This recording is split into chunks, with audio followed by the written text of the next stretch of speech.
let's talk about FIRE ETFs, the construction. We talked about the allocation previously. Can you give us a breakdown of what is in, let's say, the equities component, and then we'll get into Sure. the other components? Yeah. So, the fire idea was that, these are people who are looking for financial independence, retire early.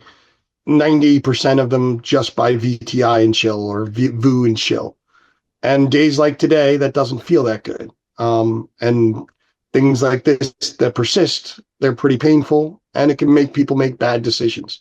Uh, with ours, we're approaching it with the permanent concept. So that 25% that's in equities, we're using ETFs, right? So we're an ETF shop. Um, and we're primarily using ETFs of the clients that work with us.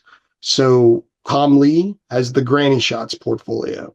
It's done amazing. It's been out there for many years, and he turned it into an ETF about 4 or 5 months ago. Another well-known name, Joel Greenblatt at Gotham. We use his value ETF, so we're kind of using uh, Tom for the growth end and more um, Joel for the value end. So that's GVLU. We also have a fund in there called DARP, which is disruption at a reasonable price. It's the Grizzle guys who are they're Canadian folks that are focused on hard money and various different tech things. It's kind of meant to go after the same things that Kathy Wood does, but look for price and quality as well in that process. So they've been really good at being ahead of things like Nvidia and various crypto miners and things like that. And then we have some cheap beta in there. So SoFi, who's one of our clients, has SFY. It's essentially their version of the US large cap 500.